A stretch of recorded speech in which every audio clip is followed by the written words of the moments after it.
Assalamualaikum warahmatullahi wabarakatuh. Selamat pagi, salam sejahtera untuk kita semua.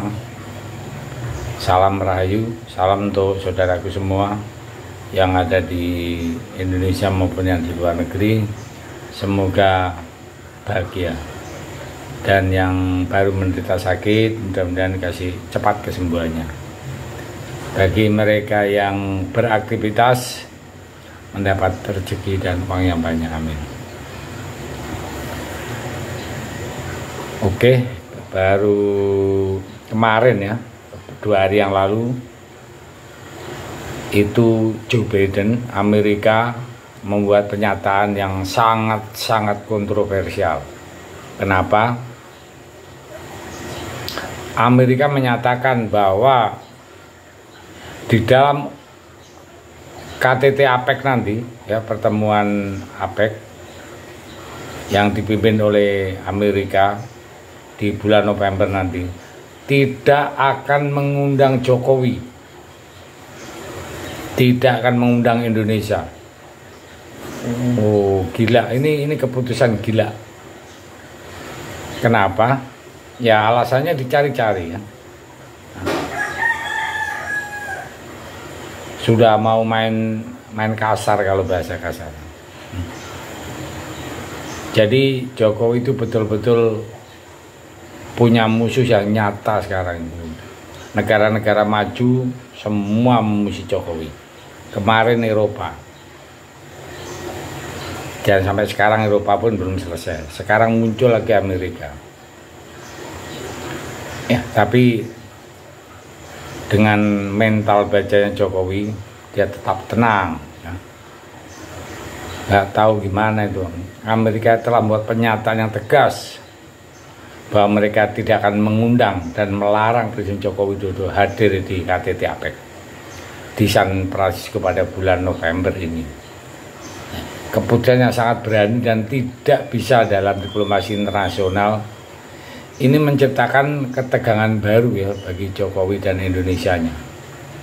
Nah, alasannya itu karena apa? Karena hilirisasi industri aja yang digaungkan Presiden Jokowi. Pihak Amerika menilai isu sengketa hilirisasi dengan Eropa itu yang menjadi alasan. Dia meminta itu harus cepat diselesaikan. Berarti mungkin Amerika tuh kena lobby Eropa sendiri gitu.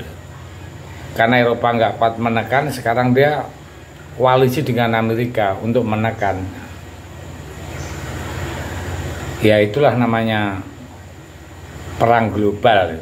Ya, Presiden Jokowi dan tekanan ke Indonesia ini ya, yang dipermasalahkan adalah karena hilirisasi industri ini ya, kan tidak ada korelasinya dengan KTT APEC gitu yang dipimpin Amerika tahun ini. Nah, dengan adanya tekanan ini Presiden Jokowi tidak tinggal diam. Presiden Jokowi mengancam balik bahwa Indonesia siap keluar dari keanggotaan APEC jika kebijakan suatu negara dipermasalahkan. Ini bukan tempatnya. Nah, persyaratan yang dicantumkan di pihak Amerika Serikat sangat tidak masuk akal di dalam keberlangsungan KTT APEC. Boleh. Kita akuti jempol untuk tidak punya presiden ya. Jadi permasalahan ini kan bisa diselesaikan dengan diplomatik ya. Sehingga Indonesia Amerika itu bisa diselesaikan dengan damai. Kalau seperti ini saling ancam-mengancam ya tambah runyam ya. Menurut saya ini kan persaingan kepentingan di internasional aja. Karena keputusan tegas Amerika Serikat untuk tidak mengundang Jokowi di KTT APEC di bulan November ini kan hal yang konyol ya. Sebenarnya kan dia Amerika itu kan menekan Indonesia, Jokowinya ya terutamanya. Nah, tapi karena Jokowi itu susah ditekan, makanya dia udah main mengancam begitu, tidak mengundang segala macam. Tapi ya itu tadi, Jokowi tidak tinggal diam, siap untuk keluar dari anggota APEC. Siapapun tidak bisa menekan Indonesia. Karena apa? Karena Indonesia akan menjalankan hilirisasi industri yang akan berdampak sebagai lompatan Indonesia maju. Dalam hal ini yang dipermasalahkan itu kan masalah sektor minyak kelapa sawit. Alasan salah satunya adalah itu merusak lingkungan. Ya.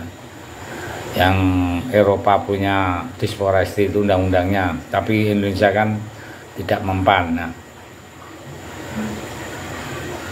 jadi memang sangat kencang ya, sangat kuat sekali negara-negara maju ya untuk menekan negara berkembang yang kepingin negaranya itu maju